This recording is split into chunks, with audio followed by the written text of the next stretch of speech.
फौजांची 65 लाखाची जहागी लोकांना दान करावी ती तुकोबार आहे. कोण तुकोबार आहे? जाडून संसार वैसली अंगणी ती तुकोबार आहे. कोण तुकोबार आहे? संसाराच्या नावे घालून या शून्य ते तुकोबार आहे. आणि ते तुकोबार आहे तुम्हा आपल्या जीवांना समजावून आणि पटवून सांगताय भैया.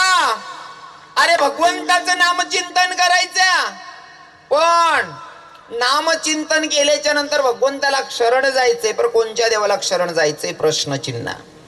साधकांनी सांगितलं तुकोबार आहे ना तुकोबार आहे, तुम्ही सांगता ती गोष्ट आम्ही ऐकायला तयार आहोत, पण आम्हाला पटलं पाहिजे आणि कळलं पाहिजे कोणत्या देवाला शरण जायचं. मला तुमच्या आता दह्याण्याचं कोणतीही गोष्ट काहीच कसलीच माहीत नाही. मी पहिल्यांदा तुमच्या गावात आलोय, पण मी अभंग सोडवत असताना जरा सुस्पष्ट भाषेत बोलण्याचा प्रयत्न करतो. माझा राजकारणाशी काही एक संबंध नाही आहे, पण मला उदाहरण म्हणून सांगायला आवडेल की भैया भगवंताला शरण जायला तुकोबार सांगतात, पण कोणत्या देवाला शरण जायला सांगतात ऐका. अशा देवाला शरण जायचं की त्या देवाला भक्ताचं काम करायला लाज नाही वाटली पाहिजे, अशा देवाला शरण जायला तुकोबार सांगतात. भक्ताचं काम करायला त्याला लाज नाही वाटली पाहिजे, अजिबात लाजला नाही पाहिजे, अशा देवाला शरण जायला तुकोबार सांगतात. मग जर तुकोबार असं म्हणत असतील की भक्ताचं काम करायला लाज नाही वाटली पाहिजे, अशा देवाला शरण जायचं, तुम्ही म्हणसान कितपत खरंय? सोपं करून सांगतो ऐका. राजकारणी लोकांच्या मागं फिरू नका असं आपलं दुमत नाही. राजकारणी लोकांसोबत फिरू नका असं आपलं दुमत नाही. नक्की फिरायला पाहिजे, पण कोणा संगी फिराना? कोणा संगी? ज्याले आपलं घरनं पडेल बितळदी कसुई त्याले. काय सांग राय नो? राजकारणी लोकांसोबत फिरू नका असं आपलं दुमत नाही. फिरायला पाहिजे, पण आपलं पडेल बितळ त्या माणूसले दिखत असेल त्यांसंगी फिरामा अजिबात लाज ठेवा नाही. पण जर तुम्हाला पडेल बितडावर पाळ टाकी टाकीच नाही तुम्ही जाकी जाकीने त्यांसंगी फिरतच होते, तो बंगलावाला जर घरकुल मंजूर करत होते शिलगाव नाही का? मन बोलणं समजेल ना तुमले? अशा देवाला शरण जायचं की त्या देवाला भक्ताचं काम करायला लाज नाही वाटली पाहिजे, आणि देवानं लाजलं सुद्धा नाही पाहिजे, अशा देवाला शरण जायचं. आणि देव खरं सांगतो अजिबात लाज ठेवत नाही काम करायला. तो देव म्हणजे माझा पंढरपुराचा मालक विठ्ठल.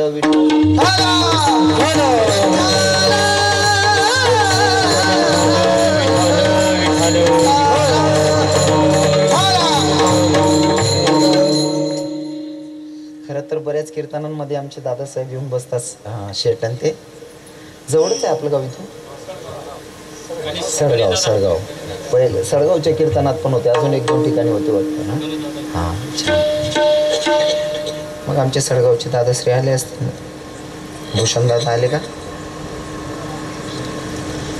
आज मी बैठकच कधी त्यामुळे मला सुधरी नाही राहिना म्हणून मतदान घेतलंय असं. काय वांधा नाही. कथा का बसतात नाही. बुक कीर्तन ऐकी राहणार आज मोठी गोष्ट आहे माणसाठी. कारण आमना गावामा एक शेतकरीने कापूस तुमच्याकडे लावतोस का? कापूस लावतोस ना? कपाशीन वावर तयार करे शेऱ्या पाडेल होत्या. शेऱ्या जराशा ह्या वाकड्या तिकडे जायला होत्या. बाजूना शेतकरी उन्हा देखाले म्हणे आप्पा शेऱ्या जरा तिरप्या वाट राहण्यात म्हणे, सरळ पाहिजे होत्या. शेतकरी मोठा होता, आप्पा जरा मोठा शेतकरी होता. आप्पान सांगा म्हणे भाऊ या जरी तिरप्या दिकी राहण्यात ना, पण कपास निघानंतर ना पैसा सरळ जिथून शिलगाव म्हणे कशा करा. मग मी तसा अंदाजला कथा का बटत नाही भाऊ ऐका रे आप्पा.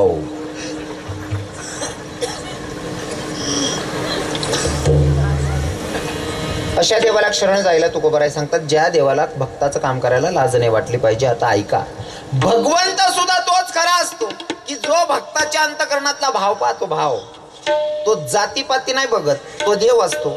बरोबर आहे ना? जातीपाती बघत असेल त्याला देव तरी कसं म्हणावं? आणि आमचा वारकरी संप्रदाय शिकवत असताना आम्हाला शिकवण अशी देतो, जात वित होत कुलशील मात भजकात वरित भावना युक्त. तुमची भावना काय या त्याच्यावर भगवंत प्रसन्न होतो. तुम्ही किती मोठ्या जातीचे असताना त्याच्यावर देव प्रसन्न होत नाही. अरे तुम्ही माझं जाऊ द्या, माझे तुकोबाराय सांगतात मन घरनं दोंडायचा ना रव्या काहीच सांगाव नाही शे. दोंडायचा ना रव्या घरनं काहीच सांगाव नाही. बठ्ठ शास्त्राला दरीशने सांगसू. तुकोबारायांचं प्रमाण आहे, जातीनं जर ब्राह्मण असेल आणि अभक्त असेल तर माझे तुकोबाराय शिवी घालतात. अभक्त ब्राह्मण जडो त्याचे तोंड, काय त्याची रांड प्रसवली. विठ्ठल विठ्ठल विठ्ठल.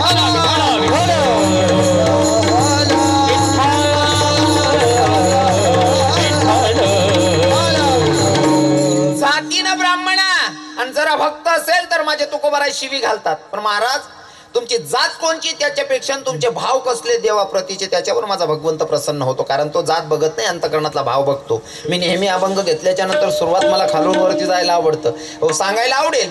काही काही लोक जातीपातीचा परमार्थ करतात, त्यांचा विषय द्या सोडून, पण मला सत्यता मांडायला आवडते. ऐका, जरी एखादा मोठी जात ना होईन, तो जर अंडा बुर्जी लाडीवर नाश्ता करस होईन, आणि जर कधी साधा गरीब जात माना पोरगा होईन आणि ती लारीवर तो पाणी बी पित नाही, वाव कोणले मोठी जात ना म्हणशात? हा,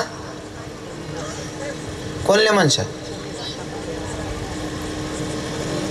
जवळजवळ बराच जण येईल पचाव नाही म्हणून आज न बोलेल, पण ते कसं राहस माहिती का, जवळ खरं बोलायला जाऊ ना सगळी माय बी सांगस तू मन पोटणार नाही असं.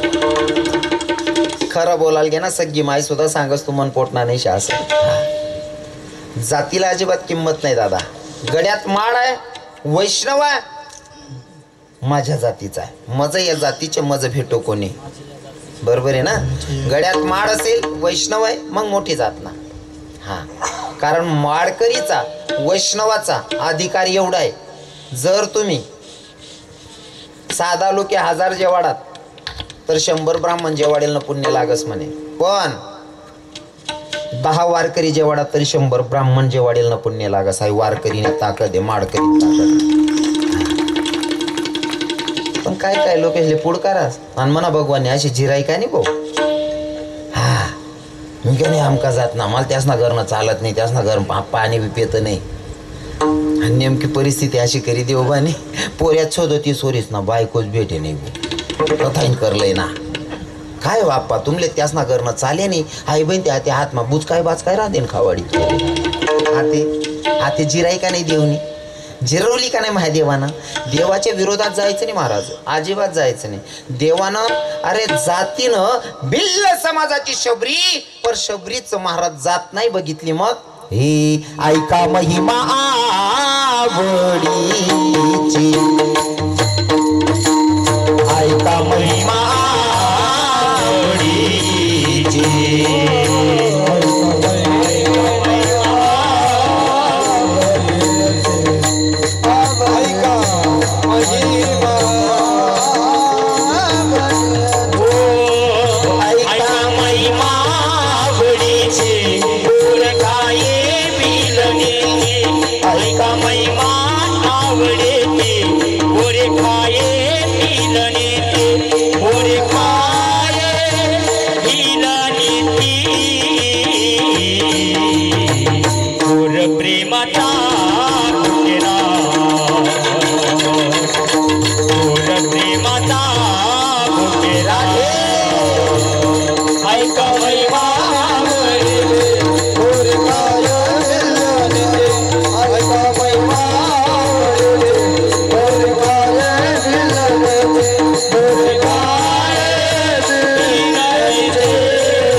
माझ्या पंढरपुराच्या मालकानं जात नाही बघितली, भिल्लणीची उष्टी बोरं खाल्ली महाराज. त्यानं जर जात बघितली असती तर भिल्लणीची उष्टी बोरं खाल्लीच नसती. जाताला किंमत नाही, जातीला किंमत नाही महाराज, किंमत आहे तुमच्या भावाला. हा, भिल्ल समाजना लोके तुम्हाला गावमा शेत का सिद्धू बाबा शेत ना आडे येलेत का आदिवासी लोके. वा वा क्या बात आहे. त्या लोके तुम्हाला गावमा राहतस म्हणजे तुमले चांगलं माहिती होईल त्या लोकेसना कसं राहस. त्या लोकेसना अनुभव सांगस मी तुमले. त्याच जर कधी एखादा गणीमा गावमा एखादा पोरगानं जमणं, मला एखादा आदिवासी ना सांगो आमना समाजमा एखादानं मोठा का बोल जमेल लग्न, अजिबात नाही. त्यासले इथला आनंद राहत लगीन जमणं आपली गली माय भो नाचाल भेटी भो फुकाय घेतात. हा, नुसता वाजायला पाहिजे लगे नाचानं सुरू. आणि असं नाही बँड बारीच पाहिजे अशी बी अपेक्षा नाही. नुसतं टपडं का वाजता नाही अडंकीस नाही तरी बी नाचा चालू. नुसतं वाजायला पाहिजे गणकण लगेच नाचानं चालू. आणि आपण स्वतःला चांगली जात ना म्हणणारा जरी एखादा पोऱ्यानं भाव किंवा जमी घे भाव बन किंवा या वट्टावर बडी बडी बँड मा नाचाल नाही जातो. वट्टावर बडी बडी बोटे मोडतं. तिने बघ ना आपलं झालं 8 एकर बागायचे तरी टाया बट्टा आणि यांनी कुठे पाडी रे. म्हणजे कितला वायबार धंदा शेव. हा दुसऱ्याच्या सुखात लोक एवढे दुःखी आहेत महाराज, स्वतःच्या दुःखात दुःखी नाही एवढे दुसऱ्याच्या सुखात दुःखी महाराज. आणि असा दुसऱ्यानं सुखमा दुःखी राहणार आयुष्यभर सुखी नाही राहू शकतं. कारण मी गली माहीत चाल तू शरद बाबा चालता चालता एक उंच ओट्याचं घर होतं, एक म्हातार बसलेलं होतं, 60-65 वरीसनं म्हातार होतं. मी जवळ गो म्हणतो बाबा इथलं तोंड उतारी काबर बसेल, जाऊ द्यावं म्हणे महाराज यंदा साल बोलतं गंध पडणं. 3-4 वर्ष पहिले पाऊस कमी होता आमनाकडे, साल बोलतं गंध पडेल शे म्हणता तुम्हाला नाही परिसर माहिती आहे ते नाही म्हणे महाराज येरले तेंबर पाणी नाही. म्हणतं जाऊ द्यावं बाबा इथलं काय नाराज होतस तुम्ही येरले काय 80% लोकच नाही येरेसले पाणी नाही काय नाराज व्हा नाही म्हणे महाराज आपली येरले पाणी नाही त्यांना काही वाटत नाही म्हणे आपले. पण बाजूवाला आटाई राहिनी नाही म्हणे साली. कितला वायबार धंदा शेव. म्हणजे स्वतःनी येरमा पाणी नाही यामा दुःखी नाही यावं पण बाजूवाला आटाई राहिनी नाही निव्वळ नीच धंदा. विठ्ठल विठ्ठल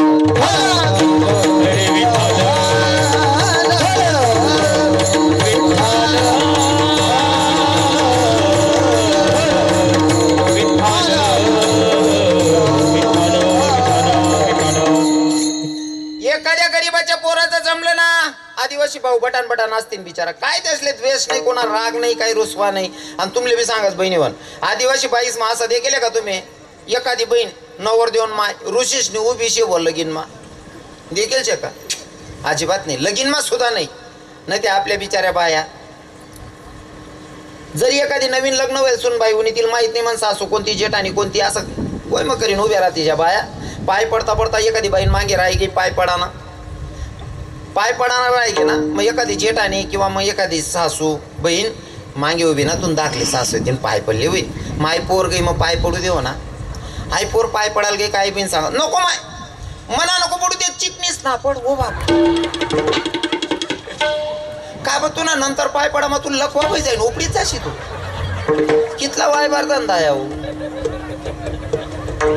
हा तेवढं बरं आहे बा दयाने ना बायाने तसे आखू आणि बड्या बाया चांगल्या दिक राहणार मी आटे ना काही सांगावले बहिणीवर कारण अख्खी 95% रक्कम आट केली म्हणे.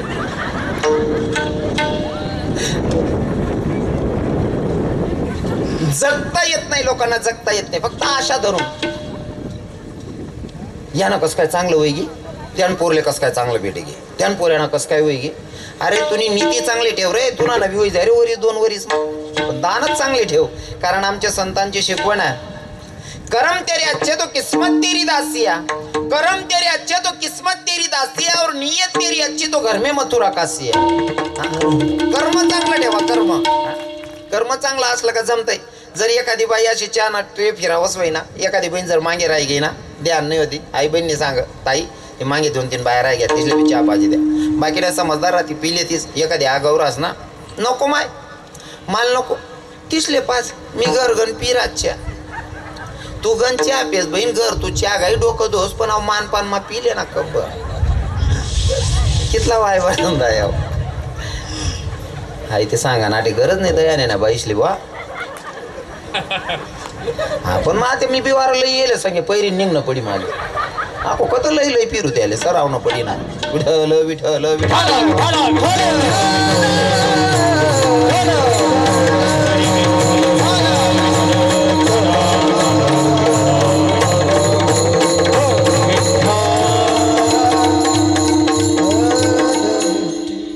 यासना इशारा दे ना तुमले बी सांगत जास्त मान सन्मान्यापेक्षा ठेवा मग जगता येत नाही. काही काही लोक असे लग्न चालस काही जवळ पंगत चालस आणि पंगत ना आजूबाजू घरात फिरतस सासरा विचारस का हो जेवाय बापू तुम्ही जेवणात नाही मला कोणी विचारलंच नाही का बा तुला पुटीन पाटा बांधाय घ्या या लोक्या काय राहणार तू चेंद्राय बुक्या बुक्या वातडा वय जाशी तू का रे हो करजदार ना लोक्या काय राहणार तू बी काय लिहो ना पण नुसता मान सन्मान ना बुक्या राहतस काही अरे मागितल्याच्या नंतर मान सन्मान नाही भेटत तुमची वर्तणूक ठरवतो महाराज तुमचा मान सन्मान. हो काही जवळ असं आहेत ना साला ना लग्नात मग बघूनच होता दोतच बिचारा तरी सासरा सांगस मना जवळ सारखा जवळ नाही. हा या माल कोणी विचारलं नाही वाला सासू सासरा रावण्या करी जे वाढतच पण मनमा इज्जत नाही राहते असण्याबद्दल म्हणून नम्रता शिकली पाहिजे महाराज. काही आदिवासी लोकांकडनं हो इथली नम्रता ना महाराज. माझ्या शबरी आईचं चरित्र आहे सांगायला मला आवडतं. भिल्ल समाजाची शबरी शबरराजाची मुलगी शबर राजाची मुलगी शबरी होती. लहानपणी लग्न ठरलं. बापाला विचारलं, बाबा लग्न ठरलंय पर पंगत कसली द्यायची? जनावर बांधलेली, बकरं बांधलेली होती. बापाला सांगितलं, बाबा हे बकरे कशासाठी बांधलेत? बेटा तू लग्न करायचं, तर लग्नाची पंगत द्यायची. बाबा जर मला लग्न करायचं असेल तर एवढे जनावर मरणार आहेत. म्हणले, हो बाई, लहानपणी घराचा त्याग केला, जर एवढे जनावर मरत असतील मला लग्नच करायचं नाही म्हणते. कोण कोण बहिणी म्हण? शबरी. शबरी जातनी कोण होती? भिल्ल समाजाची शबरी. पण ती बिलिनले समजणं, मी जातपात मला अजिबात चालत नाही, पण तुम्हाला परिचयसाठी सांगणं पड राय ना. मी फक्त माणूस आणि बाई याच जाती माणस, आणि ते पण माळकरी होय ना, ते मना जात ना म्हणस.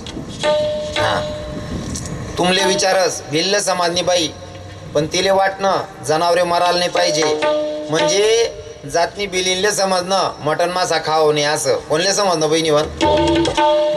हो ताई सोन, मटन मासा खाऊ नये कोणले समजणं? अशा शांत कशा वेगळ्यात बहिणी सोन? हा मटन मासा खाऊ नये कोणले समजणं? बिलिनले. आणि तुम्ही स्वतःला चांगली जात ना म्हणणार. सांगतो मालकाने ठेसा मा काळ्या टाकास वय, ठेसा सवाद देत नाही साला, तू फाशी मर जा रे ओ करंटा, ओ बोरा पांढरा. तू ठेसा मा काळ्या टाकास वय, ठेसा सवाद देत नाही, तू उलगेल वावरले. कितला बाणाट धंदा आहे हा? भिल्ल समाजाची शबरी महाराज, जर एवढे जनावर मरत असतील मला लग्नच करायचं नाही. हा त्याग आहे महाराज. हो गुरुजींची सेवेत लागली, अरण्यात जाऊन राहायला लागली. प्रसंग असाला गुरुजींनाही जायचंय, आता जगाचा शेवटचा निरोप घ्यायचा. शबरीला सांगितलं, बेटा अब मुझे जाना पडेगा शबरी. गुरुजी कहा जा रहे हो? बेटा भगवान का बुलावा आ गया है, मुझे निकलना पडेगा. शबरीने सांगितलं, गुरुजी तुमच्या विश्वासावर, तुमच्या भरोशावर एवढ्या अरण्यात राहत होती, आणि तुम्ही मला सोडून जायचं म्हणल्यावर मी कोणाच्या भरोशावर, कोणाच्या विश्वासावर इथं राहायचं? गुरुजींनी सांगितलं, बेटा काळजी करू नको, इथं कोणी परपुरुष येणार नाही. जो पण येईल तो जगाचा मालक तुला भेटायला इथं येणार आहे, ब्रह्मांडाचा धनी तुला भेटायला येणार आहे.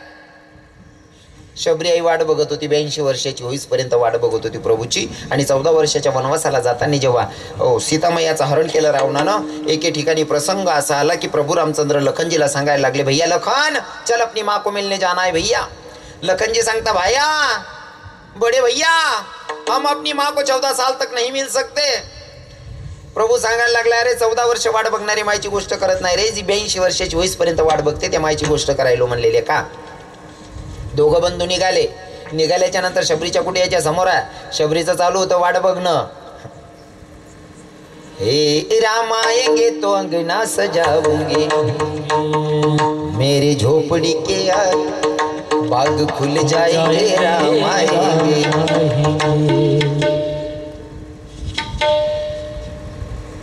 विठ्ठल विठ्ठल